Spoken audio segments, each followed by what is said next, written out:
Good morning. Good morning, Miss. Good morning, Miss. Good morning. Morning, ma'am. Good morning, Miss. എല്ലാവർക്കും good morning. എല്ലാവരും ഭക്ഷണമൊക്കെ കഴിച്ചില്ലേ? ചായയൊക്കെ കുടിച്ചില്ലേ എല്ലാവരും?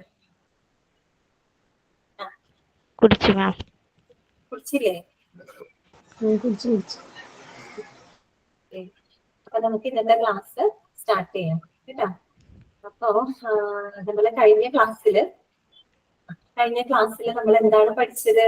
നമ്മള് ലാബിന്റെ ഹൈറാർക്കി പഠിച്ചു അല്ലേ? ഹൈറാർക്കി പഠിച്ചു. അതുപോലെ ഇൻഫ്രാസ്ട്രക്ചറിനെ കുറിച്ച് നമ്മൾ പറഞ്ഞിരുന്നു. പിന്നെ ഒരു നല്ല ലാബിന് വേണ്ട ക്വാളിറ്റീസ് അല്ലെ, ഗുണങ്ങൾ എന്തൊക്കെയാണെന്നൊക്കെ നമ്മൾ ഇന്നലെ കഴിഞ്ഞ ക്ലാസ്സിൽ ഡിസ്കസ് ചെയ്തിരുന്നു.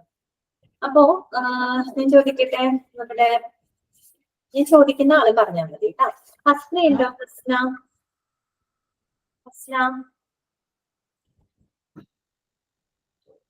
ഹസ്ന ഇല്ല. ആതിര രാജ്. ആതിര ആതിര ലബോറട്ടറി ഡയറക്ടറിന്റെ റെസ്പോൺസിബിലിറ്റീസ് ഒന്ന് പറയാമോ? കഴിഞ്ഞ ക്ലാസ്സിൽ നമ്മൾ ലബോറട്ടറി ഡയറക്ടറിനെ കുറിച്ച് പറഞ്ഞിരുന്നു അല്ലെ, ഹൈറാർക്കിയില്. അതിന്റെ റെസ്പോൺസിബിലിറ്റീസ് ഒന്ന് പറയാമോ അദ്ദേഹത്തിന്റെ? അതിന് കേൾക്കുന്നുണ്ടോ?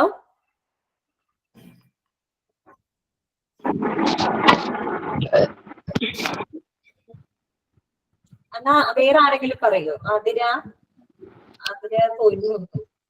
എങ്ങനെയുണ്ടെങ്കിൽ ഗംഗ പറഞ്ഞോളൂ എന്നാ.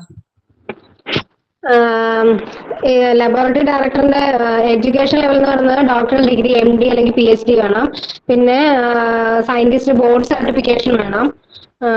പിന്നെ അവരുടെ റെസ്പോൺസിബിലിറ്റി എന്ന് പറയുന്നത് എല്ലാ ലാബ് ഓപ്പറേഷൻസിന്റെയും കൺട്രോളും മാനേജ്മെന്റും ഒക്കെ ഈ പുള്ളിയായിരിക്കും നോക്കുക, ഈ ലബോറട്ടറി ഡയറക്ടർ ആയിരിക്കും നോക്കുക. പിന്നെ അതിന്റെ ക്വാളിറ്റി, പേഷ്യൻസിനുള്ള കെയർ എൻഷുർ ചെയ്യണം, അതിന്റെ ക്വാളിറ്റി എൻഷുർ ചെയ്യണം. പിന്നെ ആ നമ്മൾ ചെയ്യുന്ന ടെസ്റ്റ് റിസൾട്ട് എക്സ്പ്ലെയിൻ ചെയ്ത് അതിന്റെ കൺസൾട്ടിങ് പതോളജിസ്റ്റുമായിട്ട് അവരുടെ ടെസ്റ്റ് റിസൾട്ട് എക്സ്പ്ലെയിൻ ചെയ്യണം. Okay, very good Ganga. Correct ആണ് കേട്ടോ. പിന്നെ PBTയുടെ ഫുൾ ഫോം എന്ന് പറയാമോ? ജോബി ഉണ്ടാവും. ജോബി ലിപിൻ. Yes miss. ഒന്ന് പറഞ്ഞേ, PBTയുടെ ഫുൾ ഫോം ഒന്ന് പറഞ്ഞേ. ഫിലോബോട്ടോമിസ്റ്റ്. ഫിലോബോട്ടോമിസ്റ്റ്. അദ്ദേഹത്തിന്റെ റെസ്പോൺസിബിലിറ്റി എന്ന് പറയാമോ? സാമ്പിൾസ് ഒക്കെ കളക്ട് ചെയ്യേണ്ടത് ഇവരായിരിക്കും. സാമ്പിൾസ് ഒക്കെ കളക്ട് ചെയ്യേണ്ടത് അവരാണ്. Very good. പിന്നെ നമ്മള് ഇൻഫ്രാസ്ട്രക്ചറിനെ കുറിച്ച് പറഞ്ഞിരുന്നു. ഒരു നല്ല ലാബിന് വേണ്ട ക്വാളിറ്റീസ് അല്ലെ, ഗുണങ്ങൾ. ഒരു നല്ല ലാബിന് ഉണ്ടായിരിക്കേണ്ട കുറച്ച് കാര്യങ്ങൾ നമ്മൾ കഴിഞ്ഞ ക്ലാസ്സിൽ പറഞ്ഞിരുന്നു. അപ്പൊ അതില് ഒന്ന് രണ്ടെണ്ണം പറയാമോ? അഞ്ജലി ഉണ്ടോ? അഞ്ജലി സന്തോഷ്. 81 പേര് നമ്മുടെ ക്ലാസ്സിൽ ജോയിൻ ചെയ്തിട്ടുണ്ട് കേട്ടോ. അപ്പം ആരെങ്കിലും ഒരാളൊന്ന് പറഞ്ഞേ, ഒരു ലാബിന് വേണ്ട കാര്യങ്ങൾ എന്തൊക്കെയാണെന്നൊന്ന് പറയാമോ? ഒന്ന് രണ്ടെണ്ണം പറയും.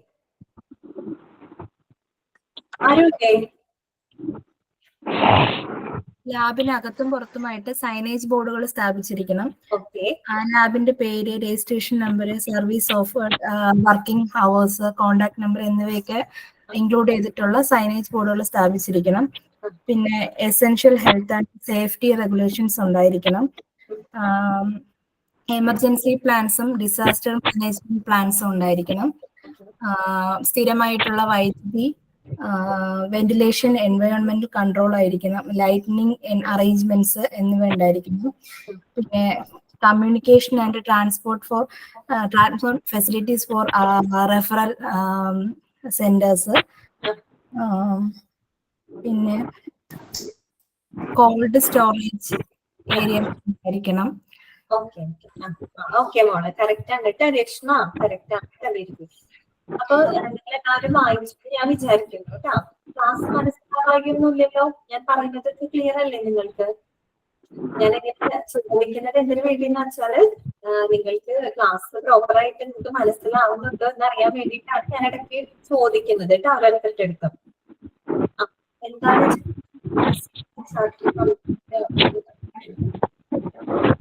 എനിക്ക് മനസ്സിലായില്ല എന്താ ഉദ്ദേശിച്ചത്. മാം ഏതൊക്കെ ചാപ്റ്റർ ആയിരുന്നു എടുത്തതെന്ന് പറഞ്ഞു തരുമോ? ഏതൊക്കെ ചാപ്റ്ററുകളാണ്? എടുത്തീനൊന്ന് പറഞ്ഞു തരുമോ? ഞാൻ എടുത്തതാണോ? മാം എടുത്തത് ഞാൻ എടുത്തത് ഒരു നാലാമത്തെ ചാപ്റ്ററാണല്ലോ, മൂന്നാമത്തെ ചാപ്റ്ററാണ് ഞാനിപ്പോ എടുത്തുകൊണ്ടിരിക്കുന്നത്. ഫസ്റ്റ് എടുത്തത് ബ്ലഡ് ബാങ്ക് ആണ്, രണ്ടാമത്തത് ക്ലാസിഫിക്കേഷൻ ഓഫ് ഹോസ്പിറ്റൽസ്, പിന്നെ മൂന്നാമത് ഇപ്പൊ എടുത്തുകൊണ്ടിരിക്കുന്നത് ലബോറട്ടറി സർവീസസ്. ഓക്കെ അല്ലേ? ഇപ്പൊ ടോട്ടൽ 3 ചാപ്റ്റർ ആണ് മാം എടുത്തല്ലേ? അതെ, ഇപ്പൊ മൂന്നാമത്തെ എടുത്തോണ്ടിരിക്കുന്നു കേട്ടോ. ചാപ്റ്റർ നമ്പർ 20 ആയിരുന്നു ബ്ലഡ് ബാങ്ക്, പിന്നെ ക്ലാസിഫിക്കേഷൻ ഓഫ് ഹോസ്പിറ്റൽ എനിക്ക് തോന്നുന്നു 4th ചാപ്റ്റർ ആണ്. പിന്നെ ഇപ്പൊ എടുത്തുകൊണ്ടിരിക്കുന്ന ലബോറട്ടറി സർവീസസ് 18ാമത്തെ ചാപ്റ്റർ ആണ് കേട്ടോ. ജോണിന് വിചാരിക്കുന്നു, ജോൺ അത് ഞാൻ ചെക്ക് ചെയ്യുന്നുള്ളൂ അല്ലെ? ഓക്കെ, അപ്പൊ നമുക്ക് ഇന്നത്തെ ക്ലാസ് കണ്ടിന്യൂ ചെയ്യാം കേട്ടോ. അപ്പൊ ക്ലാസ് നോക്കണം. ഞാൻ എന്തിനാ ചോദിക്കണേന്ന് വെച്ചാൽ നിങ്ങൾക്ക് ക്ലാസ് പ്രോപ്പറായിട്ട് കിട്ടുന്നുണ്ടോ എന്ന് അറിയാൻ വേണ്ടിയിട്ടാണ് കേട്ടോ. എനിക്ക് ഒരു ഫീഡ്ബാക്ക് കിട്ടിയാലാണ് എനിക്ക് എന്തെങ്കിലും മാറ്റങ്ങൾ വരുത്തുണ്ടെങ്കിൽ ചെയ്യാൻ പറ്റും. എന്താണ് സൈഫുനിസ? ഇൻഫ്രാസ്ട്രക്ചർ ഒന്നുകൂടി പറഞ്ഞു, എനിക്ക് വായിച്ചിട്ടൊന്നും മനസ്സിലായില്ല. സൈഫുനിസ, ഞാൻ ഇൻഫ്രാസ്ട്രക്ചർ ലാസ്റ്റ് ഒന്ന് പറയാം കേട്ടോ. ഇന്നത്തെ ക്ലാസ് കഴിഞ്ഞിട്ട് കംപ്ലീറ്റ് ചെയ്ത് പറയുന്നതിന്റെ കൂടെ ഇൻഫ്രാസ്ട്രക്ചർ ഒന്നുകൂടെ പറഞ്ഞുതരാം കേട്ടോ. ഓക്കെ, ഇന്നത്തെ ക്ലാസ് നമ്മൾ തുടങ്ങാൻ പോവാണ്. ഞാൻ ഓൾ മ്യൂട്ട് കൊടുക്കണം കേട്ടോ.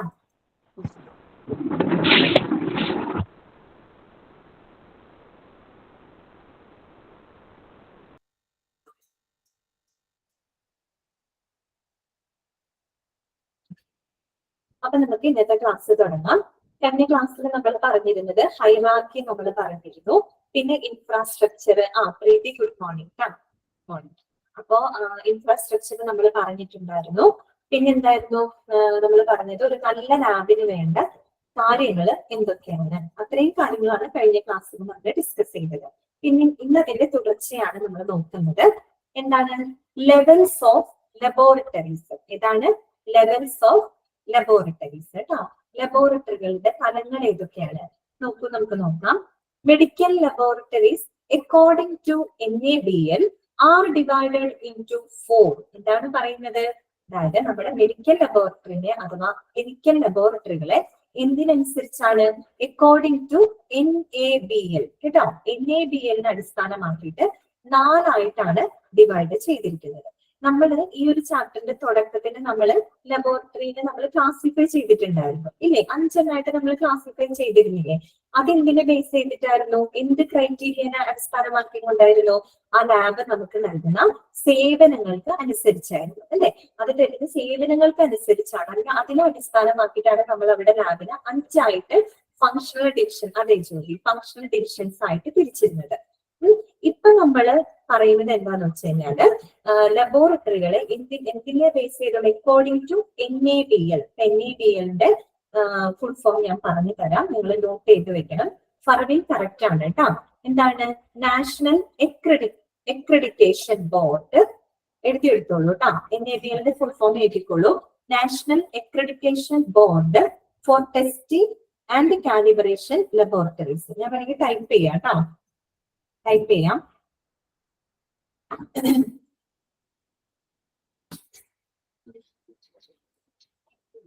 National accreditation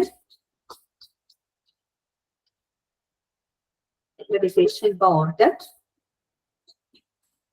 four testing and calibration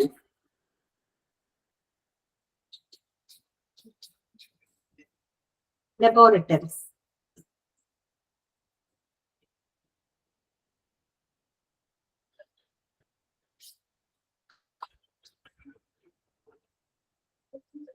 കിട്ടിയോ? ടൈപ്പ് ചെയ്തിട്ടുണ്ട് കേട്ടോ. National accreditation board for testing and calibration laboratories. ഇതാണ് എന്ത്? NABLന്റെ ഫുൾ ഫോം കേട്ടോ. പഠിച്ചു വെക്കണേ. NABLന്റെ ഫുൾ ഫോം അറിയണോ കേട്ടോ? എന്താണ്? National accreditation board for testing and calibration laboratories. എന്താണത് NABL എന്ന് പറഞ്ഞാല്? നമ്മുടെ നാഷണൽ ലെവലിൽ എന്ന് പറഞ്ഞാല് നമ്മുടെ ഇന്ത്യയിലെ ലാബുകൾക്ക് അംഗീകാരം കൊടുക്കുന്ന ഒരു ബോർഡാണ് എന്ത്? NABL എന്ന് പറയുന്നത്. National accreditation board. അക്രഡിറ്റേഷൻ എന്ന് പറഞ്ഞാൽ എന്താണ്? അംഗീകാരം കൊടുക്കുക അല്ലെ? അപ്പൊ accreditation board for testing and calibration laboratories. മനസ്സിലായല്ലോ? അതിന്റെ ഷോർട്ട് ഫോം ആണ് NABL എന്ന് പറയുന്നത്. NABL എന്ന് പറഞ്ഞാല് നമ്മുടെ ഇന്ത്യയില്, നമ്മുടെ നാഷണൽ ലെവലില് നമ്മുടെ ലബോറട്ടറികൾക്ക് അതെ ടെസ്റ്റിംഗ് ആണ് കേട്ടോ ഐശ്വര്യ, ടെസ്റ്റിംഗ് ആണ് കേട്ടോ. Testing and calibration laboratories. എന്താണ് ഐശ്വര്യ, സംശയമുണ്ടോ? കുഴപ്പമില്ലല്ലോ. അപ്പൊ എന്താണ് NABL എന്ന് പറഞ്ഞു കഴിഞ്ഞാല് നമ്മുടെ ഇന്ത്യയിലെ ലാബുകൾക്ക് അക്രഡിറ്റേഷൻ കൊടുക്കുന്ന, അംഗീകാരം കൊടുക്കുന്ന ഒരു ബോർഡാണ് NABL എന്ന് പറയുന്നത്. മനസ്സിലായല്ലോ? എന്തിനാണ് NABL ഇങ്ങനെ അക്രഡിറ്റേഷൻ കൊടുക്കുന്നത്? അംഗീകാരമുള്ള ലാബുകൾക്ക് അംഗീകാരം കൊടുക്കുന്നത് എന്തിനു വേണ്ടിയിട്ടാണ്? ആ ഒരു ലാബുകളിലെ ടെസ്റ്റിങ്ങുകൾ എന്താണ് കൂടുതൽ വിശ്വാസയോഗ്യമാക്കാനായിട്ട്, അല്ലെ? റിലയബിൾ ആയിട്ടുള്ള ഒരു ടെസ്റ്റിംഗ് റിസൾട്ട് കൊടുക്കാനും അതുവഴി നല്ലൊരു രോഗനിർണയം നടത്താനും പിന്നെ നല്ലൊരു ട്രീറ്റ്മെന്റ് കൊടുക്കാനും പല രോഗങ്ങളെ മാനേജ് ചെയ്യുന്നതിനും അതൊക്കെയാണ് അവരുടെ ലക്ഷ്യം, അല്ലെ? അതിനു വേണ്ടിയിട്ടാണ് അക്രഡിറ്റേഷൻ കൊടുക്കുന്നത് ലാബുകൾക്ക്, നല്ലൊരു അംഗീകാരം കൊടുക്കുന്നത് അതിനു വേണ്ടിയിട്ടാണ്. മനസ്സിലായല്ലോ?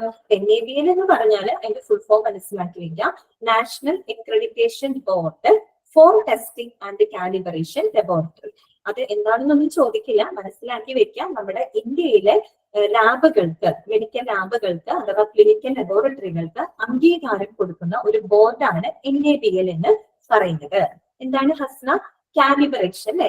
കാലിബ്രേറ്റ് ചെയ്യാന്ന് പറഞ്ഞു കഴിഞ്ഞാൽ ശരിക്കും പറഞ്ഞാല് കൃത്യത സ്ഥിരീകരിക്കാന്നാണ് കേട്ടോ അർത്ഥം. കൃത്യത സ്ഥിരീകരിക്കുക അല്ലെങ്കിൽ ഒത്തുനോക്കുക എന്നൊക്കെ അർത്ഥം.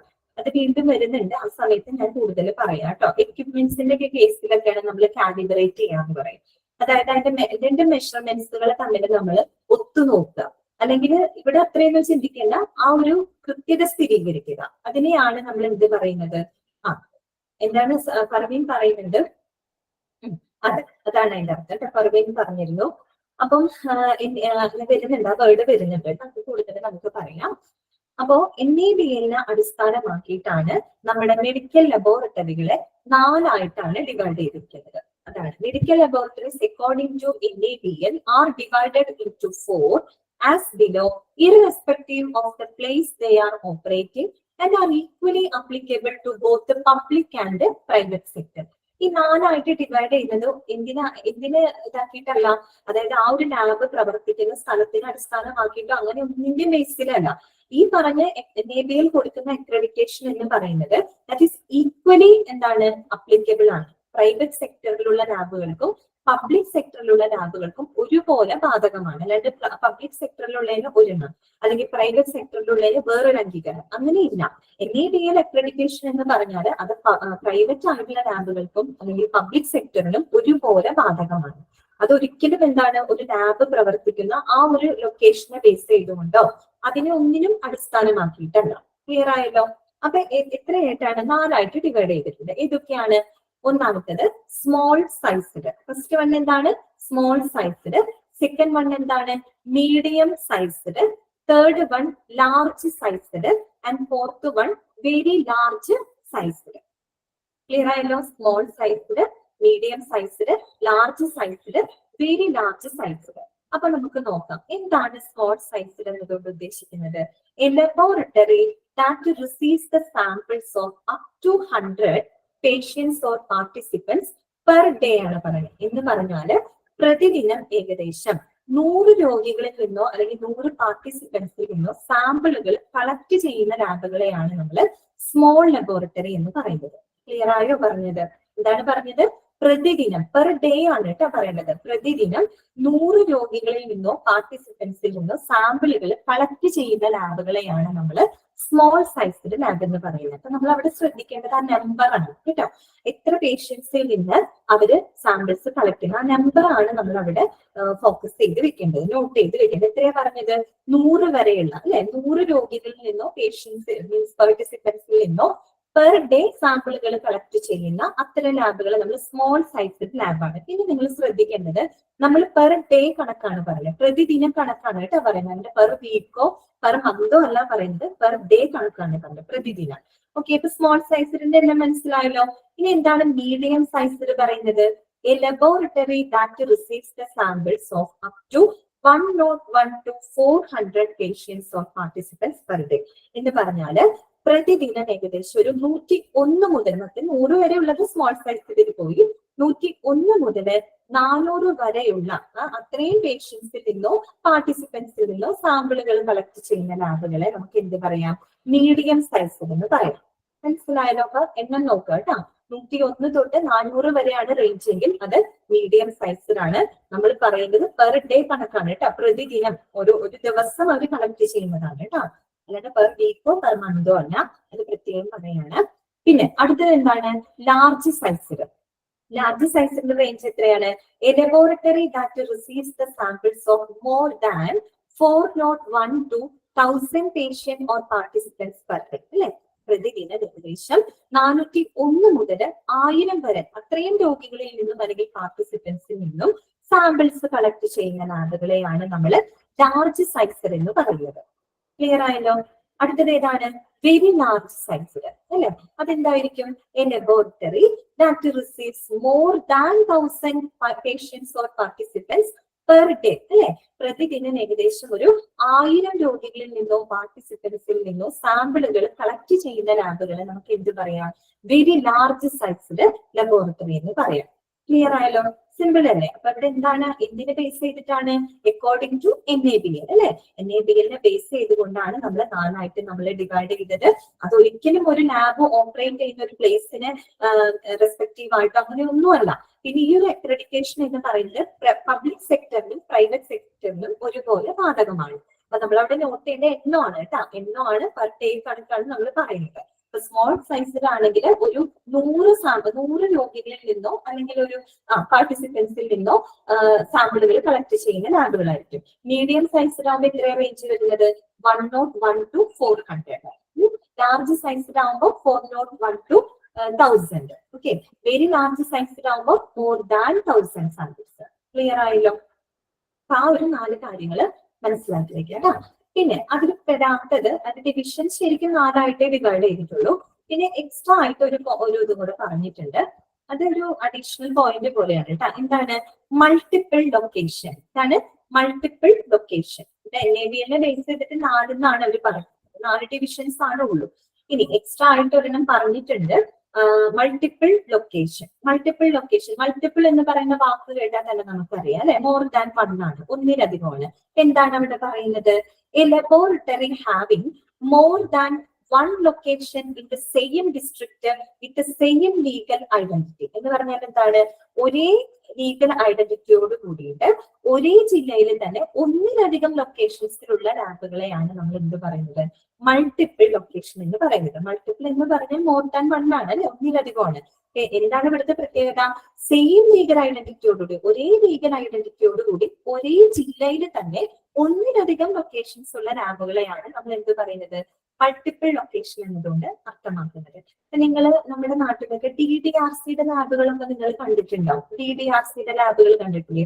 ഒരേ ജില്ലയിൽ തന്നെ ഒരുപാട് സ്ഥലത്തുണ്ട്, ഇഷ്ടം പോലെ ഉണ്ട്. അപ്പൊ നിരവധി നമുക്ക് കാണാനായിട്ട് സാധിക്കും. പുറത്തിറങ്ങിയാൽ തന്നെ DDRC ലാബുകൾ ഇഷ്ടം പോലെ നമുക്ക് കാണാൻ പറ്റും. അപ്പൊ അതൊക്കെ എന്താണ്?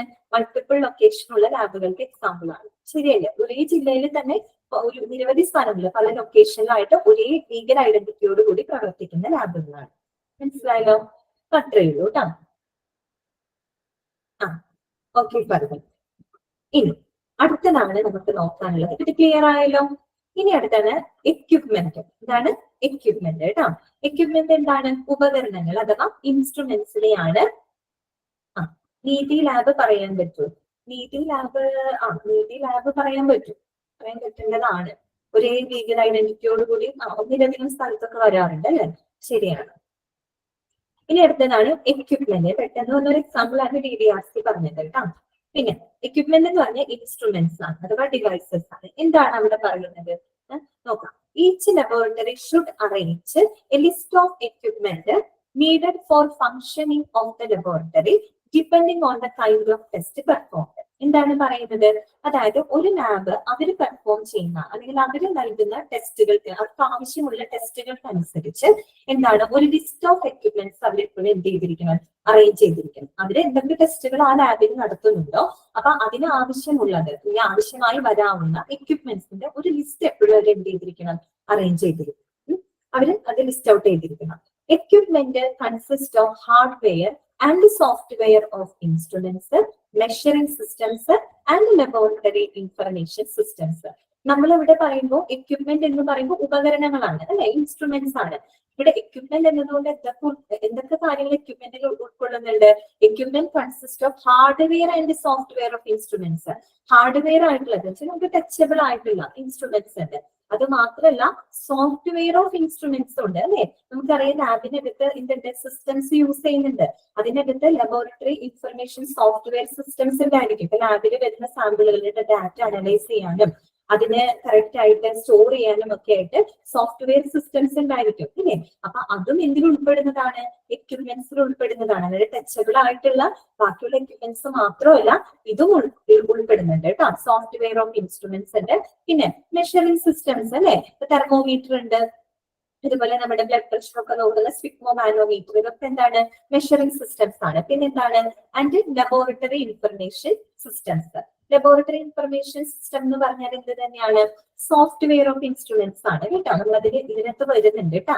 LIS എന്നൊക്കെ പറയും. ലബോറട്ടറി ഇൻഫർമേഷൻ സിസ്റ്റം ഉണ്ട്. അതൊരു ഹെൽത്ത് കെയർ സോഫ്റ്റ്വെയർ സിസ്റ്റം ആണ്. അതൊക്കെ എന്തിൽ പെടുന്നതാണ്? ലാബിന്റെ എക്യുപ്മെന്റ്സിൽ പെടുന്ന കാര്യങ്ങളാണ്. മനസ്സിലായോ? അല്ലാണ്ട് മറ്റുള്ള നമുക്ക് തൊടാൻ സാധിക്കുന്ന ഇൻസ്ട്രുമെന്റ്സിനെ മാത്രമല്ല ഉദ്ദേശിക്കുന്നത്, ഇതെല്ലാം തന്നെ എക്യുപ്മെന്റിൽ ഉൾപ്പെടുന്നതാണ്. ഇനി the following should be made sure. താഴെ പറയുന്ന കാര്യങ്ങൾ ഉറപ്പാക്കേണ്ടതുണ്ട്.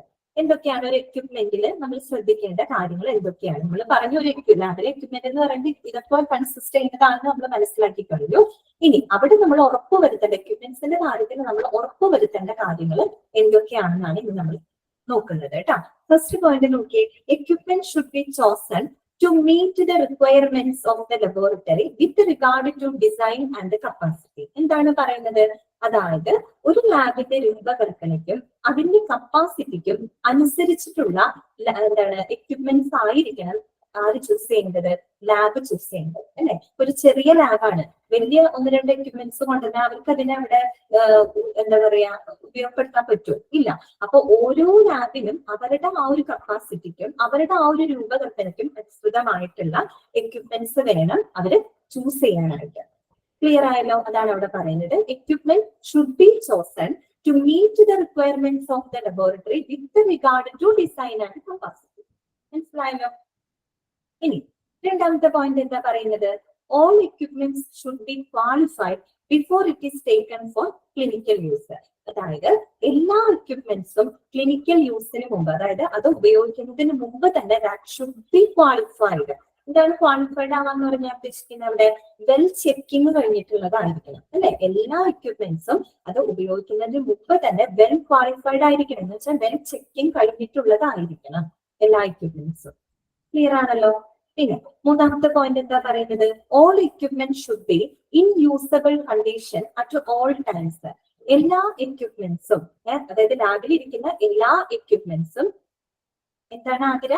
ഫസ്റ്റ് പോയിന്റ് പറയാം കേട്ടോ. ഒരു മിനിറ്റ്, ഇതൊന്നും പറഞ്ഞ് കംപ്ലീറ്റ് ചെയ്യട്ടെ. ഓൾ എക്യുപ്മെന്റ്, നമ്മളിപ്പോ തേർഡ് പോയിന്റ് ആണ് പറയുന്നത്. All equipment should be in usable condition at all times.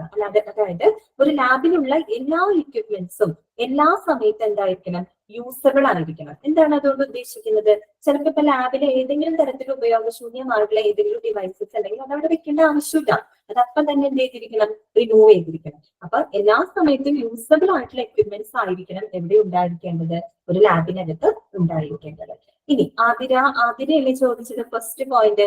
First point പറഞ്ഞത് equipment should be chosen to meet the requirements of the laboratory with regard to design and capacity. എന്ന് പറഞ്ഞാല് ഒരു ലാബിന്റെ രൂപകൽപ്പനയ്ക്കും അതിന്റെ ആ ഒരു കപ്പാസിറ്റിക്കും അനുസൃതമായിട്ടുള്ള എക്യുപ്മെന്റ്സ് ആണ് ലാബ് എന്ത് ചെയ്യേണ്ടത്? ചൂസ് ചെയ്യേണ്ടത്. ഒരു കുഞ്ഞു ലാബിലേക്ക് വലിയ എക്യുപ്മെന്റ്സ് കൊണ്ടുവന്നു കഴിഞ്ഞാൽ അതിടാനുള്ള സൗകര്യം ചിലപ്പോൾ അതിനകത്ത് ഉണ്ടാവണമെന്നില്ല. അപ്പൊ ആ ഒരു ലാബിന്റെ ഒരു കപ്പാസിറ്റിക്ക് അനുസരിച്ച് വേണം അവിടേക്കുള്ള എക്യുപ്മെന്റ്സ് തെരഞ്ഞെടുക്കാനായിട്ട്. അതിലേക്ക് മനസ്സിലായി വിചാരിക്കുന്നു കേട്ടോ. നമ്മൾ തേർഡ് പോയിന്റ് കഴിഞ്ഞു. ഫോർത്ത് പോയിന്റിലേക്ക് കടക്കാണ്.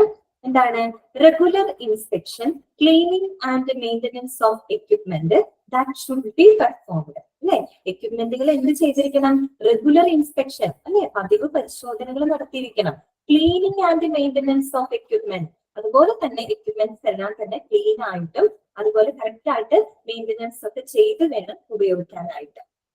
Maintenance performed as per the recommendation of the manufacturer or more as required. Example പറയുന്നു, with overuse or ageing of equipment. അതായത് എന്താണ് പറയുന്നത്, നമുക്കറിയാം അല്ലെ, കൃത്യമായിട്ട് എക്യുപ്മെന്റ്സിനെല്ലാം തന്നെ എന്ത് ചെയ്യണം, മെയിന്റനൻസ് ചെയ്ത് കൊണ്ടുപോകണം. മെയിന്റനൻസ് ചെയ്തു പോകണം.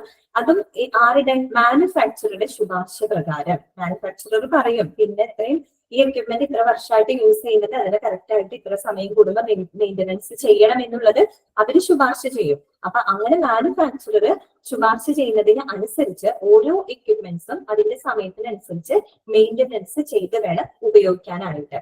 എക്സാമ്പിൾ പറയുന്നത് എന്താണ്, വിത്ത് overuse or ageing of equipment. ഇപ്പൊ ഒരു എക്യുപ്മെന്റ് തന്നെ ഒരുപാട് കാലം നമ്മൾ ഒരുപാട് യൂസ് ചെയ്ത് തന്നെ പല തേയ്മാനങ്ങൾ വരും, അല്ലെങ്കിൽ അതിന്റെ മെഷർമെന്റ്സിന് ചിലപ്പോ ടെസ്റ്റ് ചെയ്യുന്നതിന്റെ ആക്യുറസി ഒക്കെ കുറയും. അപ്പൊ അതിനനുസരിച്ച് നമ്മൾ എന്ത് ചെയ്യണം, കറക്റ്റ് ആയിട്ട് മെയിന്റനൻസ് ചെയ്യണം. നമ്മുടെ വീട്ടിലായാലും നമ്മുടെ എക്യുപ്മെന്റ്, നമ്മുടെ വീട്ടിൽ ഉപയോഗിക്കുന്ന സാധനങ്ങളായാൽ പോലും കറക്റ്റ് ആയിട്ട് നമ്മൾ സർവീസ് ഒക്കെ ചെയ്യുന്ന സമയത്ത് ചെയ്തിരിക്കണം അല്ലെ, അതാണെന്നുണ്ടെങ്കിൽ പിന്നെ അത് ബുദ്ധിമുട്ടിലാവും. അപ്പൊ അതുപോലെ തന്നെയാണ് ലാബിലെ എക്യുപ്മെന്റ്സിന്റെ കാര്യം, കറക്റ്റ് ആയിട്ട് മെയിന്റനൻസ് ചെയ്തു പോകണം എന്നാണ് പറയുന്നത്.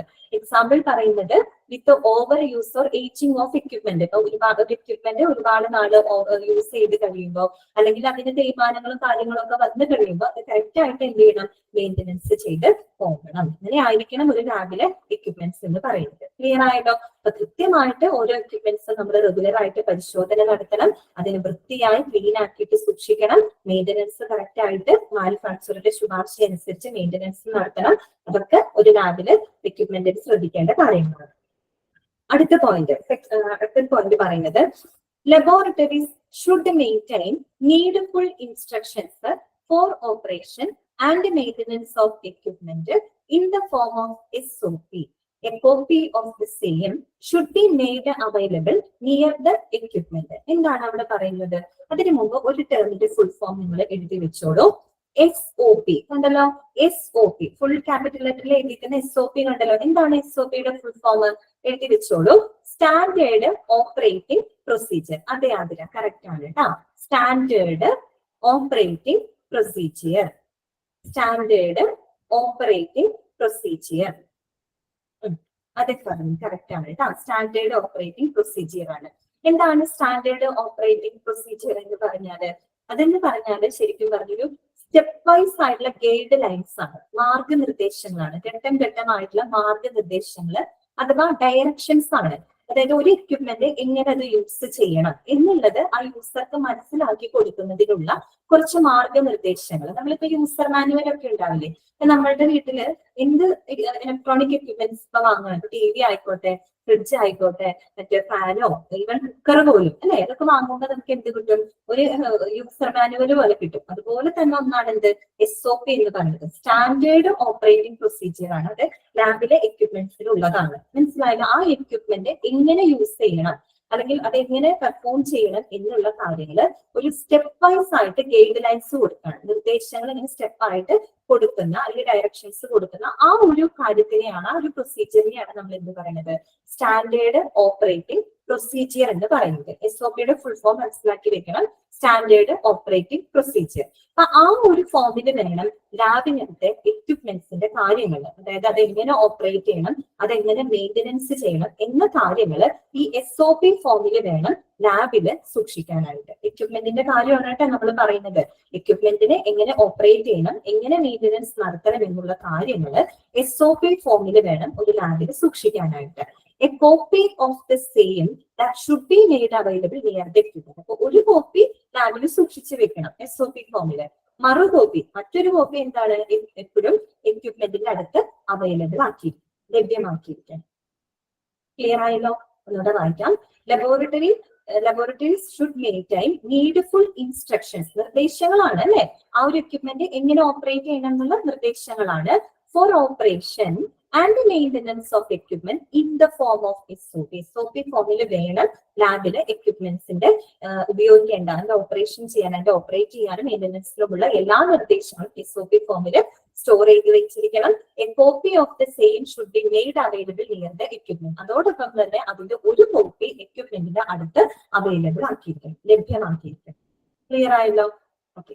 ഇനി അടുത്ത പോയിന്റ് പറയുന്നത് all equipment should undergo calibration and verification. അതായത് എല്ലാ എക്യുപ്മെന്റ്സും എന്ത് ചെയ്തിരിക്കണം? കാലിബറേഷനും അതുപോലെ വെരിഫിക്കേഷനും വിധേയമാക്കിയിരിക്കണം. അപ്പൊ വീണ്ടും വന്നു അവയുടെ അല്ലെ കാലിബറേഷൻ. കാലിബറേറ്റ് ചെയ്യാന്ന് പറഞ്ഞാൽ ഉപകരണങ്ങളുടെ കേസ് പറയുകയാണെങ്കിൽ നമ്മൾ കറക്റ്റ് ആയിട്ട് പറഞ്ഞ് കൃത്യത സ്ഥിരീകരിക്കാം. ആ ഒരു ഡിവൈസസിന് എത്രത്തോളം കറക്റ്റ് ആയിട്ട് അതിന്റെ മെഷർമെന്റ്സ് തരാൻ സാധിക്കുന്നുണ്ട് എന്നുള്ളത് ഉറപ്പുവരുത്തുന്നതിനെയാണ് നമ്മൾ കാലിബറേറ്റ് ചെയ്യാന്ന് പറയും. മനസ്സിലായോ? അതാണ് ഉപകരണങ്ങൾ കൃത്യത സ്ഥിരീകരിക്കുക എന്നുള്ളതാണ് ഇവിടെ ഉദ്ദേശിക്കുന്നത്.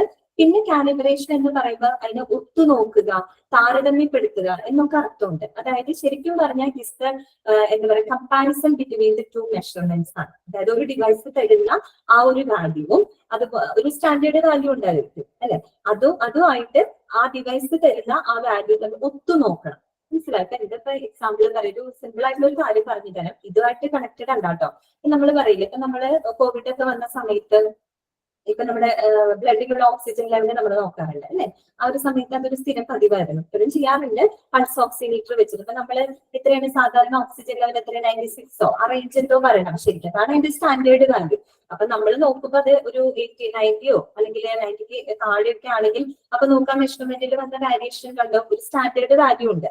അപ്പൊ ആ വാല്യൂവുമായിട്ട് നമുക്ക് കിട്ടുന്ന വാല്യൂ എത്രത്തോളം മാച്ച് ചെയ്ത് പോകുന്നുണ്ട്, ഒത്തുപോകുന്നുണ്ട്, അതാണ് ഉദ്ദേശിക്കുന്നത് കേട്ടോ.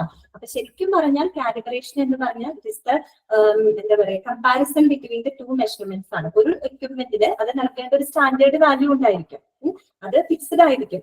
ആ വാല്യൂ ആയിട്ട് കമ്പയർ ചെയ്യുമ്പോൾ ഡിവൈസ് ഈ സാമ്പിൾ മെഷർ ചെയ്യുമ്പോൾ എത്രത്തോളം വാല്യൂ തരുന്നുണ്ട്, ഈ പറഞ്ഞ സ്റ്റാൻഡേർഡ് വാല്യൂ ആയിട്ട് എത്രത്തോളം ഒത്തുപോകുന്നുണ്ട്, അതാണ് ഉദ്ദേശിക്കുന്നത്. അത്രയ്ക്കൊന്നും നിങ്ങൾ പോണ്ട. കാലിബ്രേഷൻ എന്ന് പറഞ്ഞാൽ നിങ്ങൾ ഇത്രയും മനസ്സിലാക്കിയാൽ മതി, എക്യുപ്മെന്റിന്റെ കൃത്യത സ്ഥിരീകരിക്കുക. ക്ലിയർ ആയല്ലോ? അപ്പൊ അത് കേട്ടോ.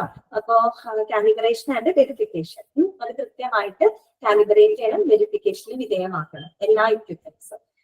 അതല്ലാന്നുണ്ടെങ്കിൽ ഒന്നും കാലിബ്രേറ്റ് ചെയ്തില്ലെങ്കിൽ എന്ത് സംഭവിക്കാം? കാലിബ്രേറ്റ് ചെയ്തില്ലെങ്കിൽ എന്ത് സംഭവിക്കാം? തരുന്ന മെഷർമെന്റ്സിൽ ഒരുപാട് വാരിയേഷൻസ് വരും.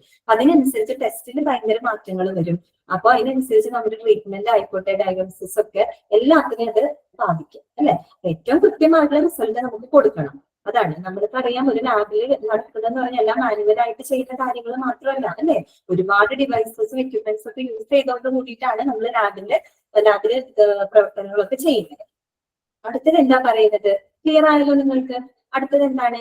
Maintenance contracts including warranty cards, telephone numbers of personnel needs to be contacted in the event of equipment malfunction that should be kept safely but within reach for the user. എന്താണ് പറയുന്നത്?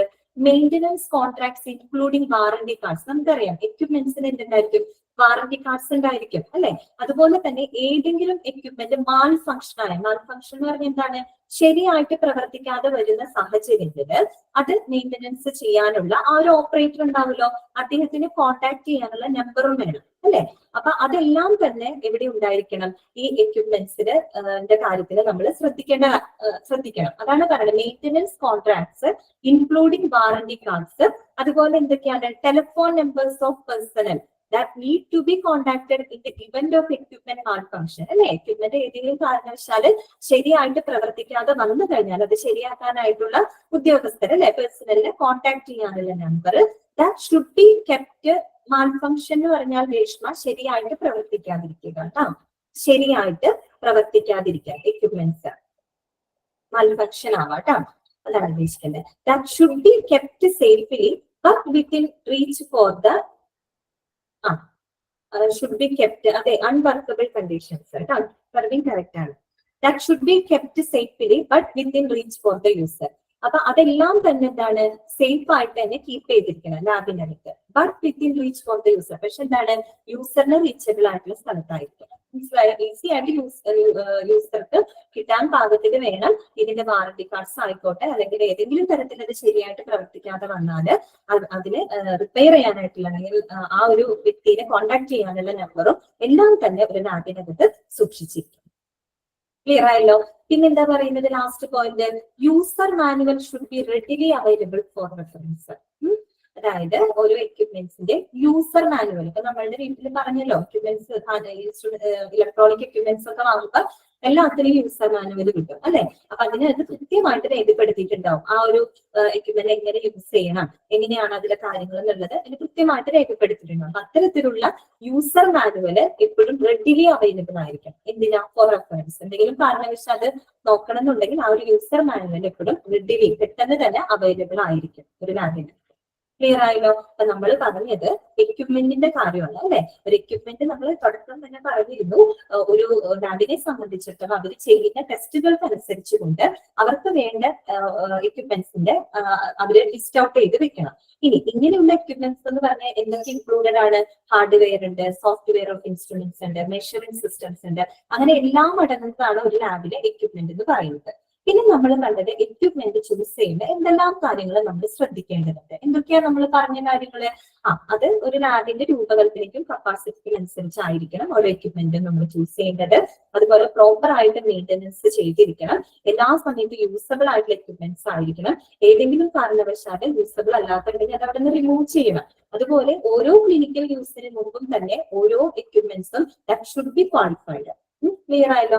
അതുപോലെ നമ്മൾ പറഞ്ഞു ഒരു equipment operate ചെയ്യുന്ന maintenance ചെയ്യേണ്ട കാര്യങ്ങൾ SOP ഫോമിൽ വേണം ഒരു ലാബിൽ സൂക്ഷിച്ചിരിക്കണം. അതിന്റെ ഒരു കോപ്പി എന്ന് പറയുന്നത് ഈ പറഞ്ഞ എക്യുപ്മെന്റിന്റെ അടുത്ത് ലഭ്യമാക്കിയിരിക്കുക വേണം. പിന്നെ യൂസർ മാനുവൽ ഉണ്ടായിരുന്നു. അങ്ങനെ ജനറൽ ആയിട്ടുള്ള കുറച്ച് കാര്യങ്ങളാണ് നമ്മളോട് പറഞ്ഞു പോകുന്നത്. മനസ്സിലായല്ലോ? ഇനി അടുത്തതാണ് എന്താണ് പോളിസീസ് ആൻഡ് പ്രൊസീജിയേഴ്സ്. അതായത് നയങ്ങളും നടപടിക്രമങ്ങളും. ലാബിനകത്തെ കാര്യങ്ങളാണ് പോളിസീസ് ആൻഡ് പ്രൊസീജിയേഴ്സ്. നയങ്ങളും നടപടിക്രമങ്ങളും. നമ്മൾ ഇതുവരെ പഠിച്ച കുറെ കാര്യങ്ങൾ എന്ന് പറയുന്നത് തിയററ്റിക്കൽ സൈഡാണ് നമ്മൾ പറഞ്ഞത് അല്ലെ. തിയററ്റിക്കൽ ആയിട്ടുള്ള കുറച്ച് കാര്യങ്ങളാണ് പറയുന്നത്.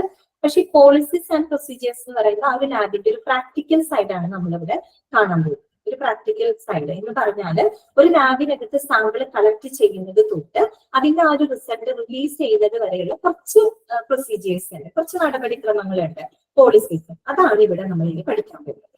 മനസ്സിലായല്ലോ? അപ്പൊ നമുക്ക് വായിക്കാം.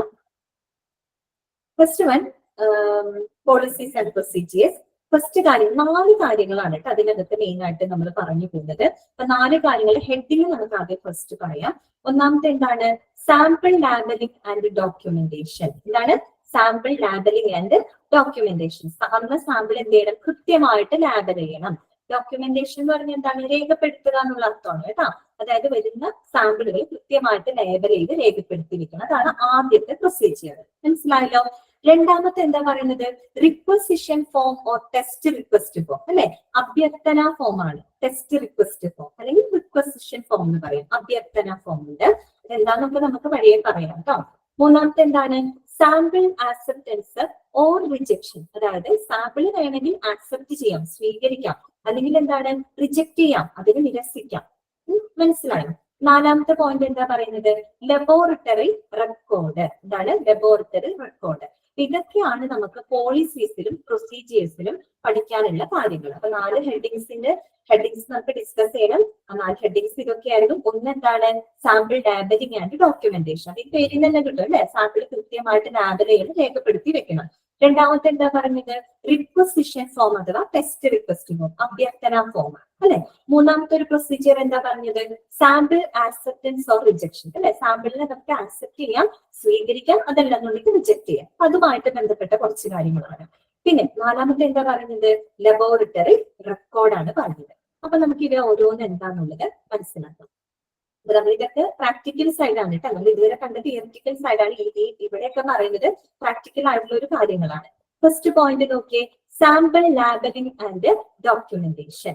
ഞാൻ പറഞ്ഞു അല്ലെ, പേരിൽ നിന്ന് തന്നെ നമുക്ക് മനസ്സിലാക്കാം. എന്താണ് പറയുന്നത്? The specimen should be attached with at least 2 unique identifiers.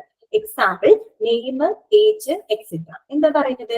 വരുന്ന സ്പെസിമെൻ എന്ന് പറയുന്നത് 2 യൂണീക്ക് ആയിട്ടുള്ള ഐഡന്റിഫയേഴ്സ് വെച്ചിട്ട് ലാബൽ ചെയ്തിരിക്കും. എന്താ ഏതൊക്കെയാണ് 2 യൂണീക്ക് ആയിട്ടുള്ള ഐഡന്റിറ്റി എന്ന് പറയുന്നത്? ആ ഒരു രോഗിയുടെ പേരും വയസ്സുമാണ് അല്ലെ. ഇപ്പൊ നമ്മുടെ ബ്ലഡ് കളക്ട് ചെയ്യുകയാണെങ്കിൽ അവരത് കളക്ട് ചെയ്തിട്ട് എന്റെ പേരും എന്റെ ഏജും അവരോട് കൃത്യമായിട്ട് എഴുതി വെക്കും. അപ്പൊ അതാണ് പറയുന്നത്. ലാബൽ ചെയ്യാൻ ഉദ്ദേശിക്കുന്നത് എന്താണ്?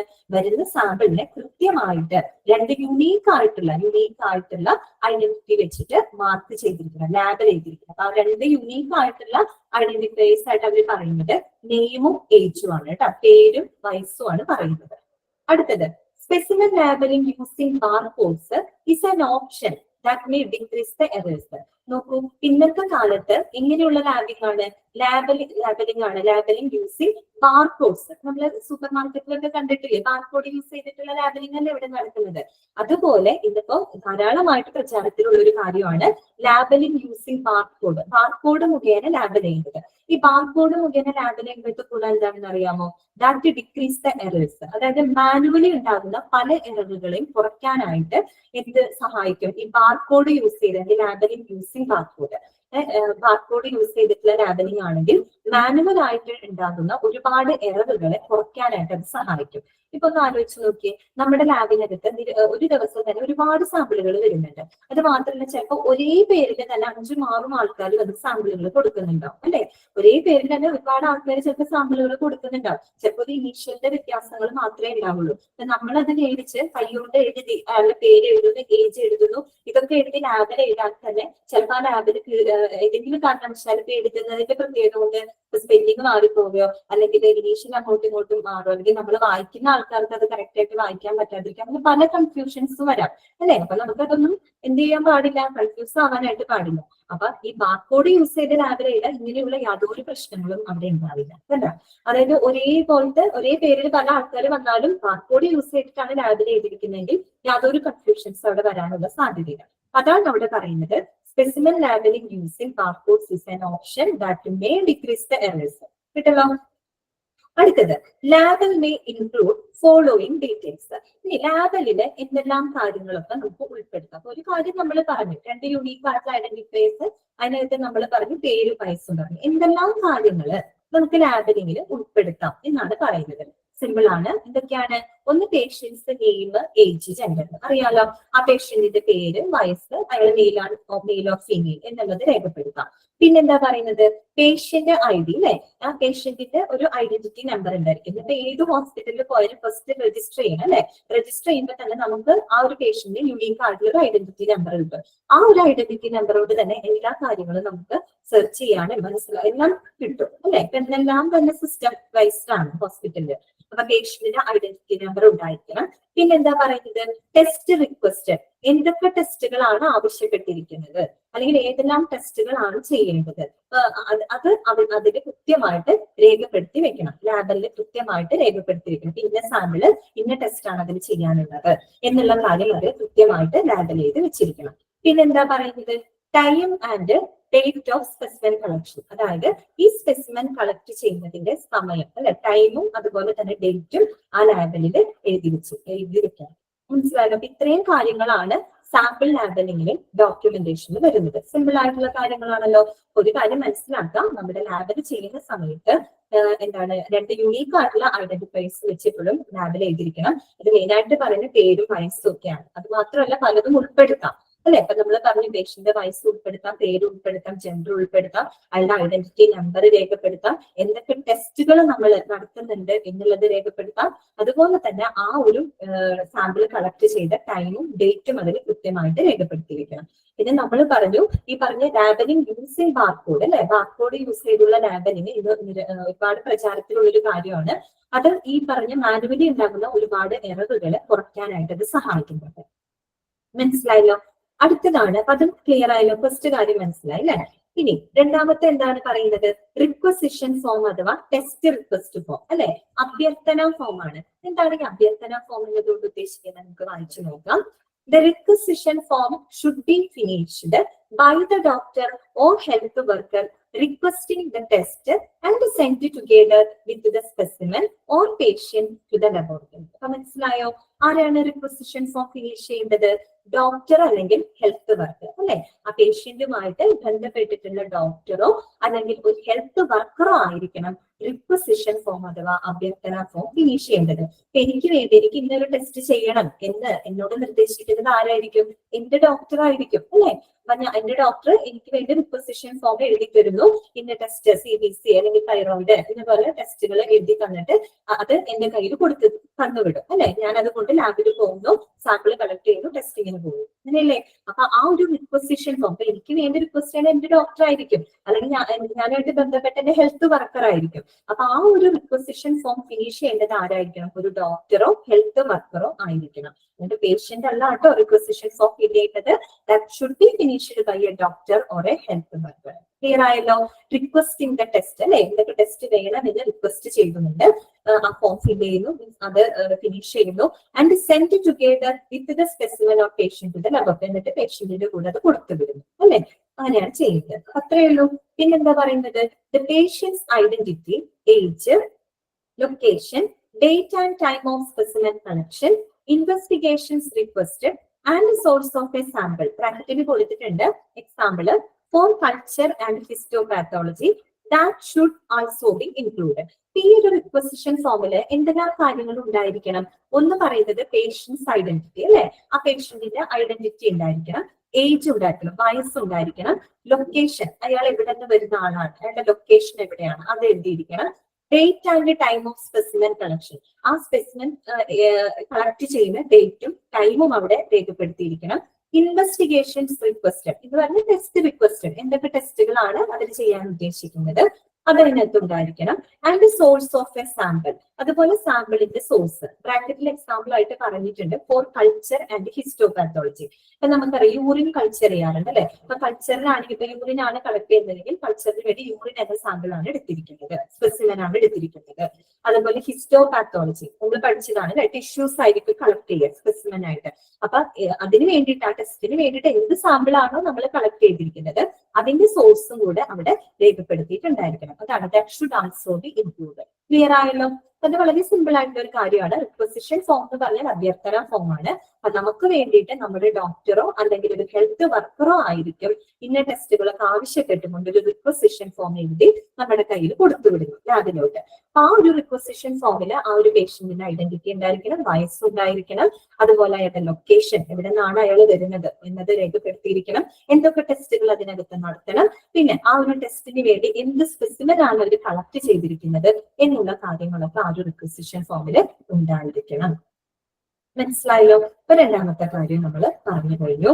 ഇനി മൂന്നാമത്തെ കാര്യം ആണ് സാമ്പിൾ ആക്സെപ്റ്റൻസ് ഓർ റിജക്ഷൻ ആണ്. സാമ്പിൾ ആക്സെപ്റ്റൻസ് ഓർ റിജക്ഷൻ ആണ് പറയുന്നത്. അതായത് സാമ്പിള് നമുക്ക് സ്വീകരിക്കാം അല്ലെങ്കിൽ എന്ത് ചെയ്യാം, റിജക്ട് ചെയ്യാം.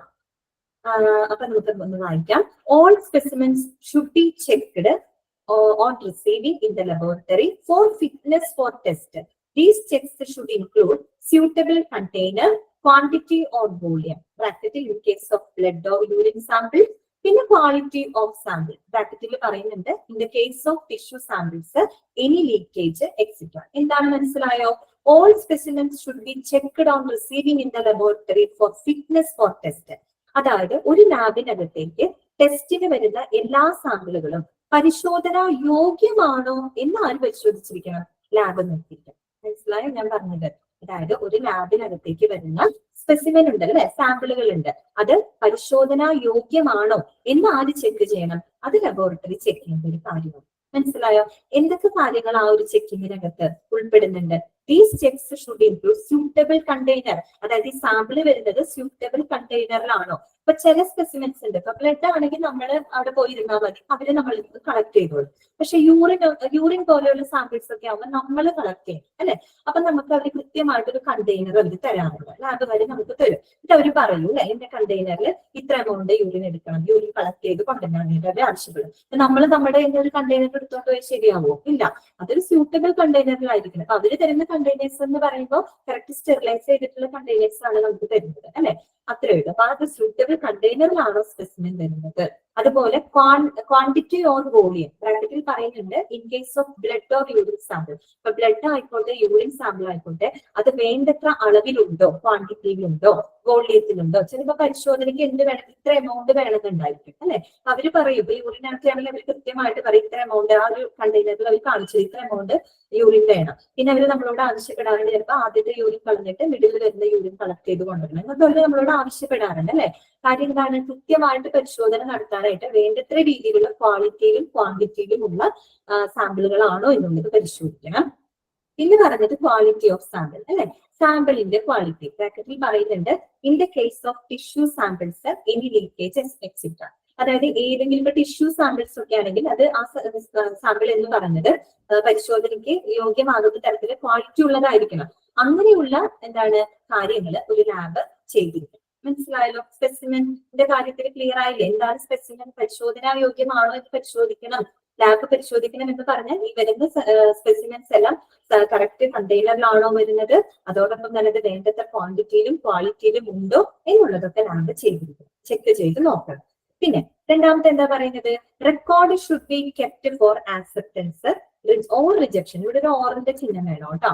ബ്രാക്കറ്റില് with reasons and actions specified of all the samples received in the laboratory as per the criteria defined earlier. എന്താണ് പറയുന്നത്? നമ്മൾ ഒരു ലാബിനകത്തേക്ക് കൊണ്ടുവരുന്ന ആ ഒരു സ്പെസിമെൻസ് ഉണ്ടല്ലോ, അതിന്റെ ആക്സെപ്റ്റൻസ്. ചിലപ്പോൾ ചില സ്പെസിമെൻസ് നമ്മൾ സ്വീകരിക്കാം, ചില സ്പെസിമെൻസ് ഏതെങ്കിലും കാരണം കൊണ്ട് നമ്മൾ റിജക്ട് ചെയ്യാം, നിരസിക്കാം. അപ്പൊ എന്ത് തന്നെയാണെങ്കിലും ആക്സെപ്റ്റൻസ് ആയിക്കോട്ടെ റിജക്ഷൻ ആയിക്കോട്ടെ, അതെല്ലാം തന്നെ കാര്യകാരണ സഹിതം റെക്കോർഡ് ചെയ്ത് ലാബിൽ സൂക്ഷിച്ചിരിക്കണം. മനസ്സിലായല്ലോ? Record should be kept for acceptance or rejection. Practically പറഞ്ഞിട്ടുണ്ട് with reasons and actions specified of all the samples received in the laboratory. ലബോറട്ടറിയിൽ സ്വീകരിക്കുന്ന എല്ലാ സാമ്പിളുകളും അത് ആക്സെപ്റ്റൻസ് ആയിക്കോട്ടെ റിജക്ഷൻസ് ആയിക്കോട്ടെ കാര്യകാരണ സഹിതം കൃത്യമായിട്ട് ഒരു ലാബിനകത്ത് സൂക്ഷിച്ചിരിക്കണം. ഓക്കെ. പിന്നെ മൂന്നാമത്തെ പോയിന്റ് എന്താ പറയുന്നത്? നിരസിക്കുന്നതിന്റെ കേസ് പറയാണ്, if laboratory rejects any sample it should be informed the patient or doctor and the need for the recollection. ഇനി ഏതെങ്കിലും കാരണം നമ്മൾ പറഞ്ഞു അല്ലെ, ഇപ്പൊ സ്യൂട്ടബിൾ കണ്ടെയ്നറിലല്ല സ്പെസിമെന്റ് വരുന്നതെങ്കിൽ അവർ ചിലപ്പോൾ പറയുന്നത് സ്യൂട്ടബിൾ കണ്ടെയ്നറിൽ എത്തിയിട്ടില്ല, അതുകൊണ്ട് ഞങ്ങൾ റിജക്ട് ചെയ്യാണ്, നമ്മൾ വീണ്ടും ഒന്ന് എടുക്കേണ്ടതായിട്ട് വരും. അല്ലെങ്കിൽ ഇപ്പൊ ബ്ലഡ് ആണെങ്കിൽ വേണ്ടത്ര അളവിന് അവർക്ക് കിട്ടിയിട്ടില്ല, അതുകൊണ്ട് അവർ പറയുന്നത് റിജക്ട് ചെയ്യാണ്, ഈ ഒരു സാമ്പിള് വീണ്ടും നമുക്ക് കളക്ട് ചെയ്യണം അല്ലെ. അപ്പൊ അങ്ങനെ പല റിജക്ഷൻസും വരാം. അപ്പൊ എന്ത് തന്നെ ആയിക്കോട്ടെ, റിജക്ട് ചെയ്യുന്നുണ്ടെങ്കിൽ അത് ഏതെങ്കിലും സ്പെസിമെൻ റിജക്ട് ചെയ്യുന്നുണ്ടെങ്കിൽ അത് ആ പേഷ്യന്റിനെയും ആ രോഗിയെയും ആ ഡോക്ടറിനെയും കൃത്യമായിട്ട് അറിയിച്ചിരിക്കണം. അതോടൊപ്പം തന്നെ വീണ്ടും കളക്ട് ചെയ്യുന്നതിന്റെ ആവശ്യകത അവരെ അറിയിക്കുകയും വേണം. മനസ്സിലായോ പറഞ്ഞത്? അതായത് ഏതെങ്കിലും ലാബ് ഏതെങ്കിലും കാരണവശാല് സ്പെസിമെൻ റിജക്ട് ചെയ്യുകയാണെങ്കിൽ ആ ഒരു കാരണം, എന്തുകൊണ്ട് റിജക്ട് ചെയ്തു എന്നുള്ള കാരണം ആ ഒരു രോഗിയോടും പറയണം, അദ്ദേഹത്തിന്റെ ഡോക്ടറോടും അറിയിക്കണം. അതുപോലെ വീണ്ടും അത് ശേഖരിക്കുന്നതിന്റെ ആവശ്യകത അറിയിക്കുകയും വേണം. ക്ലിയർ ആയോ പറഞ്ഞത്? നമ്മളുടെ സമയം ഏകദേശം 11:25 5 മിനിറ്റേ നമുക്ക് ഇനി ബാക്കിയുള്ളൂ. ചെറിയൊരു ഭാഗം കൂടെ പറയാനുണ്ട്, അത് പറയട്ടെ ഞാൻ, അതോ അതൊരു ഇൻകംപ്ലീറ്റ് ആയിട്ട് നിൽക്കും? അതെ രാധിക, കറക്റ്റ് ആണ്. ഓക്കെ, പ്ലോട്ട് ആയാൽ പ്രൊജക്ട് ചെയ്യാൻ അതുകൂടെ ഒന്ന് പറയട്ടെ, അല്ലെങ്കിൽ ഇൻകംപ്ലീറ്റ് ആവും. ഇത് മനസ്സിലായിട്ടില്ലെങ്കിൽ അടുത്ത ക്ലാസ്സിൽ ഞാൻ ഒന്നുകൂടെ പറഞ്ഞു തരാം കേട്ടോ. മറ്റേ ഒരു കുട്ടിക്ക് ഒരു ഡൗട്ട് ചോദിച്ചിട്ടുണ്ട് ഇൻഫ്രാസ്ട്രക്ചർ, അതും കൂടെ ഒന്ന് നമുക്ക് പറഞ്ഞ് വേണം അവസാനിക്കാനായിട്ട്. അപ്പൊ നോക്കിയേ, ലബോറട്ടറി റെക്കോർഡ് ഒന്ന് ശ്രദ്ധിച്ചിരിക്കാം കേട്ടോ, അത് പെട്ടെന്ന് പറയാം. ലബോറട്ടറി റെക്കോർഡ് എന്താണ്? All the released laboratory reports that should be stored as per the national or regulator needs. അതായത് എല്ലാ ലാബിൽ നിന്നും റിലീസ് ചെയ്യുന്ന എല്ലാ റിപ്പോർട്ടുകളും, അതായത് ടെസ്റ്റിന്റെ റിസൾട്ടുകൾ ഉണ്ടാവുമല്ലോ, ആ റിലീസ് ചെയ്യുന്ന എല്ലാ ടെസ്റ്റ് റിപ്പോർട്ടുകളും എന്ത് ചെയ്തിരിക്കണം? ലാബിൽ സൂക്ഷിച്ചിരിക്കണം. ഒരു കോപ്പി നമുക്ക് തന്നുവിടും, പേഷ്യന്റിന് തന്നുവിടും, മറ്റൊരു കോപ്പി ലാബിൽ സൂക്ഷിച്ചിരിക്കണം. അപ്പൊ നമ്മൾ വിചാരിക്കും ഇത്രയധികം ആൾക്കാരുടെ ഒക്കെ സൂക്ഷിച്ചു വെക്കണം. ഇല്ല, സൂക്ഷിച്ചു വെച്ചിരിക്കണം. ലാബിന്റെ അതിന്റെ റിപ്പോർട്ട് ഒരു കോപ്പി സൂക്ഷിച്ചു വെച്ചിരിക്കണം. അവർ റിലീസ് ചെയ്യുന്ന എല്ലാ ടെസ്റ്റ് റിപ്പോർട്ടുകളുടെ ഒരു കോപ്പി ലാബിൽ സൂക്ഷിച്ചിരിക്കണം. എന്തിന്റെ ബേസിലാണ്? As per the national or regulatory needs. അത് ഒരു ദേശീയ തലത്തിലുള്ള അല്ലെങ്കിൽ നാഷണൽ റെഗുലേറ്ററി നീഡ്സിനനുസരിച്ചിട്ടാണ് അത് സ്റ്റോർ ചെയ്ത് വെക്കുന്നത്. ഒരു നാഷണൽ ലെവലിലുള്ള അല്ലെങ്കിൽ ഒരു ദേശീയ തലത്തിലുള്ള ആവശ്യങ്ങൾക്ക് വേണ്ടി തന്നെയാണ്. എന്തെങ്കിലും ഇപ്പൊ കേസോ കാര്യങ്ങളോ ഒക്കെ വരികയാണെങ്കിൽ കൃത്യമായിട്ടുള്ള എവിഡൻസ് വേണം അല്ലെ. അതിനൊക്കെ വേണ്ടിയിട്ടാണ് എല്ലാ റിപ്പോർട്ടുകളും കൃത്യമായിട്ട് അവിടെ സൂക്ഷിച്ചു വെച്ചിരിക്കണം. ഒരു റിപ്പോർട്ടിന്റെ കോപ്പി നമുക്ക് തന്നുവിടും, മറ്റുള്ളത് ലാബിൽ സൂക്ഷിച്ചിരിക്കണം as per the national regulator needs. അതെ അതെ ജോഷ്ണി, 12 വരെ ക്ലാസ് ഉണ്ട്, പക്ഷെ 1 മണിക്കൂർ എന്റെ സെഷൻ ഉള്ളൂ. അടുത്ത 1 മണിക്കൂർ വേറെ മിസ് ആണ് വരിക. പിന്നെ അടുത്തത്, the records can be kept as A physical copies as instrument print outs or electronically. ഇനി നമ്മൾ പറഞ്ഞു റെക്കോർഡ്സ് സ്റ്റോർ ചെയ്ത് വെക്കണമെന്ന്, അത് എങ്ങനെ സ്റ്റോർ ചെയ്ത് വെക്കാം? That can be kept as A physical copies as instrument print outs. വേണമെങ്കിൽ പ്രിന്റ് ഔട്ടുകളായിട്ട് ഇൻസ്ട്രുമെന്റ് പ്രിന്റ് ഔട്ടുകളായിട്ട് ലാബിൽ സൂക്ഷിച്ചു വെക്കാം റെക്കോർഡ്സ്. ഓർ ഇലക്ട്രോണിക്കലി, അല്ലെങ്കിൽ ഇലക്ട്രോണിക്കലി എന്താ പറയാ കെപ്റ്റ് ചെയ്ത് വെക്കാം. അതിന് ബ്രാക്കറ്റിൽ പറയുന്നുണ്ട് LIS or HIS, അതായത് എന്താണ് laboratory information system or health information system. ഞാനൊരു കാര്യം പറയട്ടെ, ഞാനിതിപ്പോ ഇത് മൊത്തം പറഞ്ഞ് നിങ്ങൾക്ക് ക്ലിയർ ചെയ്ത് പറയാനായിട്ട് എനിക്ക് പറ്റുമെന്ന് തോന്നുന്നില്ല. കാരണം 11:30 ആവാറായി, അടുത്ത സെഷൻ തുടങ്ങാനുള്ളൊരു ടൈമുണ്ട്. അപ്പൊ ഞാനൊരു കാര്യം ചെയ്യാം, നമ്മൾ സാമ്പിൾ ആക്സെപ്റ്റൻസ് ഓർ റിജക്ഷൻ ഉണ്ട്, ഇതുകൂടെ കംപ്ലീറ്റ് ചെയ്യണമെന്നാണ് ഞാൻ വിചാരിച്ചത്. അവിടേക്ക് നമുക്ക് കൃത്യമായിട്ട് പറഞ്ഞെത്താൻ പറ്റില്ല, കാരണം LIS-ഉം HIS ഒക്കെ എന്താണെന്ന് നിങ്ങൾക്ക് പറഞ്ഞു തരേണ്ടതുണ്ട്. അപ്പൊ അത്രയും സമയം ഉണ്ടാവില്ല. അതുകൊണ്ട് ഞാൻ ഇപ്പൊ ഈ ക്ലാസ് അവസാനിപ്പിക്കുകയാണ്. പക്ഷെ ഞാൻ കൺക്ലൂഡ് ചെയ്ത് പറയാം. പിന്നെ വേറൊരു കുട്ടി ഇൻഫ്രാസ്ട്രക്ചറിന്റെ കാര്യം ചോദിച്ചിരുന്നു, അതും കൂടെ പറഞ്ഞിട്ട് ഇന്നത്തെ ക്ലാസ് അവസാനിപ്പിക്കാം. ഓക്കെ, അപ്പൊ നെക്സ്റ്റ് ക്ലാസ്സിൽ ഞാൻ ഈ ഒരു ലബോറട്ടറി റെക്കോർഡ് ഒന്നും കൂടെ വൃത്തിയായിട്ട് നിങ്ങൾക്ക് പറഞ്ഞു തരാം. കിട്ടുമ്പോ കുഴപ്പമില്ലല്ലോ നിങ്ങൾക്ക്. അപ്പൊ നമ്മൾ ഇന്നത്തെ ക്ലാസ്സിൽ പഠിച്ചത് ഒന്നുകൂടെ ജസ്റ്റ് കൺക്ലൂഡ് ചെയ്ത് പറയാണ്. നമ്മൾ ഇന്നത്തെ ക്ലാസ്സിൽ NABL അടിസ്ഥാനമാക്കിയിട്ട് 4ആയിട്ട് നമ്മൾ ഡിവൈഡ് ചെയ്തു. സ്മോൾ സൈസില്, മീഡിയം സൈസില്, ലാർജ് സൈസില്, വെരി ലാർജ് സൈസില്. അപ്പൊ അതിന്റെ എണ്ണം നിങ്ങൾ നോട്ട് ചെയ്തിരിക്കണം. സ്മോൾ സൈസിലാണെങ്കിൽ up to 100, മിഡിൽ ആണെങ്കിൽ 101 to 400, മറ്റേ ലാർജ് ആണെങ്കിൽ 401 to 1000, മോർ ദാൻ 1000 ആണെങ്കിൽ വെരി ലാർജ് സൈസില്. NABL അടിസ്ഥാനമാക്കിയിട്ട് national accreditation board for testing and calibration laboratory. Athira HIS ഒക്കെ ഞാൻ പറഞ്ഞു തരാം കേട്ടോ, നെക്സ്റ്റ് ക്ലാസ്സിൽ പറഞ്ഞു തരാം കേട്ടോ. ആതിര എന്താണെന്നറിയോ, നമ്മുടെ സെഷൻ അവസാനിക്കാറ്, നെക്സ്റ്റ് ടീച്ചർക്ക് കയറാൻ ടൈമായി കേട്ടോ. അതുകൊണ്ടാണ് ക്ലാസ്സിൽ പറഞ്ഞുതരാം കേട്ടോ, അത് മറന്നൊന്നും പോകില്ല. പിന്നെ മൾട്ടിപ്പിൾ ലൊക്കേഷൻ പറഞ്ഞു അല്ലെ, അതായത് ഒരേ ഡിസ്ട്രിക്റ്റില് ഒരേ ലീഗൽ ഐഡന്റിറ്റിയോട് കൂടിയിട്ട് ഒന്നിലധികം ലൊക്കേഷൻസ് ഉള്ള ലാബുകളെയാണ് നമ്മൾ മൾട്ടിപ്പിൾ ലൊക്കേഷൻ. പിന്നെ എക്യുപ്മെന്റുകൾ ശ്രദ്ധിക്കേണ്ട കുറച്ച് കാര്യങ്ങൾ നമ്മൾ പറഞ്ഞു. പോളിസീസ് ആൻഡ് പ്രൊസീജിയർ ആണ്, നയങ്ങളും നടപടിക്രമമാണ്. 4 ഹെഡിങ്സ് നമ്മൾ പറഞ്ഞു. Sample labelling and documentation, 2 requisition form, 3ാമത്തേത് സാമ്പിൾ ആക്സെപ്റ്റൻസ് ഓർ റിജക്ഷൻ, 4ാമത്തേത് ലബോറട്ടറി റെക്കോർഡ്. ആ ലബോറട്ടറി റെക്കോർഡ് നമ്മൾ പറഞ്ഞു മുഴുവനാക്കിയിട്ടില്ല, അടുത്ത ക്ലാസ്സിൽ പറയാം. പിന്നെ ആരാണ് എൻ്റെ അടുത്ത് ഇൻഫ്രാസ്ട്രക്ചറിന്റെ കാര്യം ചോദിച്ചു അല്ലെ. ഇൻഫ്രാസ്ട്രക്ചർ എന്ന് പറഞ്ഞാൽ ഒന്നുമില്ല, വളരെ സിമ്പിൾ ആണ്, അടിസ്ഥാന സൗകര്യങ്ങൾ എന്നാണ് ഇതിന്റെ അർത്ഥം. മനസ്സിലായോ? അതായത് ഒരു ലാബിന്റെ ആവശ്യങ്ങൾക്കനുസരിച്ച് അതിന്റെ അടിസ്ഥാന സൗകര്യങ്ങൾ മാറിക്കൊണ്ടിരിക്കും. ഒരു ചെറിയ ലാബ് ആണെങ്കിൽ അതിനനുസരിച്ചുള്ള ടെസ്റ്റുകൾ അവർക്ക് ചെയ്യാൻ പറ്റുള്ളൂ, അതിനനുസരിച്ചുള്ള സൗകര്യങ്ങളെ അവർക്ക് ഉണ്ടാവുള്ളൂ. മനസ്സിലായല്ലോ? അതോട് വലിയ ലാബ് ആണെങ്കിൽ എന്തായിരിക്കും, ഒരുപാട് റിസോഴ്സസ് ഉണ്ടായിരിക്കും. അപ്പൊ അതിനനുസരിച്ചുള്ള ടെസ്റ്റുകൾ അവർക്ക് നടത്താനായിട്ട് പറ്റും. പിന്നെ നമ്മൾ അതിനകത്ത് പറഞ്ഞൊരു പോയിന്റ്, ഒരു ലാബിന്റെ ഇൻഫ്രാസ്ട്രക്ചർ അഥവാ അടിസ്ഥാന സൗകര്യങ്ങൾ എന്ന് പറയുന്നത് പ്രധാനമായിട്ടും 3 കാര്യങ്ങളെ എഫക്ട് ചെയ്യുന്നുണ്ട്. ഇതല്ലേ നമ്മൾ പറഞ്ഞത്? എന്തൊക്കെയാണ്? Infrastructure of A laboratory directly effects the quality of research data, efficiency and safety of laboratory workers. അതായത് ഒരു ലബോറട്ടറിയുടെ ഇൻഫ്രാസ്ട്രക്ചർ അടിസ്ഥാന സൗകര്യങ്ങൾ എന്തിനെയൊക്കെ നേരിട്ട് ബാധിക്കുന്നുണ്ട്?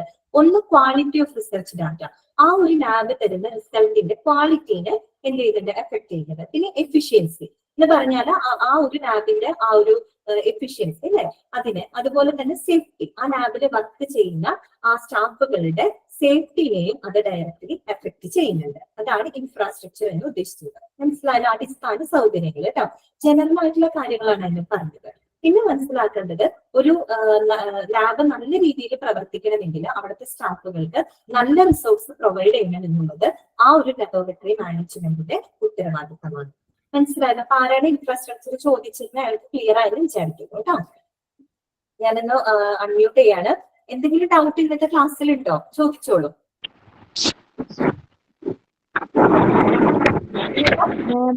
മാം കഴിഞ്ഞ ആഴ്ച 2 ദിവസമല്ലേ ക്ലാസ് ഉണ്ടായിരുന്നുള്ളൂ?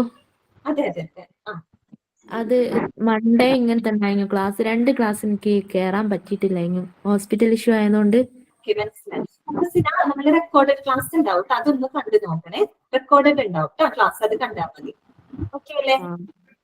അപ്പൊ നമ്മള് ഇന്നത്തെ ക്ലാസ് വൈൻഡപ്പ് ചെയ്യാണ്. നെക്സ്റ്റ് ടീച്ചർക്ക് കയറാനുള്ള ടൈമായി. അപ്പോ ക്ലാസ്സിൽ നമ്മൾ ലബോറട്ടറി റെക്കോർഡ് പറയും കേട്ടോ, നമുക്ക് മുഴുവനായിട്ട് പറയാം. ഇന്ന് സമയമില്ലാത്തത് കൊണ്ടാണ് കേട്ടോ. അപ്പൊ ഓക്കെ, എല്ലാവർക്കും എന്താണ് മിസ് ഇതൊക്കെ ഡേറ്റ്സ് ആണ് ക്ലാസ്, ഇതൊക്കെ ഡേറ്റ്സ് ആണ് ക്ലാസ്സിൽ അല്ലെ? നമുക്ക് ടൈം ടേബിൾ കിട്ടിയില്ലേ? ടൈം ടേബിൾ കിട്ടിയില്ല? ഇല്ല. ആണോ? കിട്ടിയിട്ടുണ്ടാവുന്നതാണ്. ഉണ്ട്. ടൈം ടേബിൾ ക്ലാസ് റൂമിൽ ഇട്ടിട്ടുണ്ട്. ടൈം ടേബിൾ ക്ലാസ് റൂമിൽ പോസ്റ്റ് ചെയ്തിട്ടുണ്ട്. ഓക്കെ, അപ്പൊ ശരി കേട്ടോ. നമുക്ക് നെക്സ്റ്റ് ക്ലാസ്സിൽ കാണാം. Okay, thank you.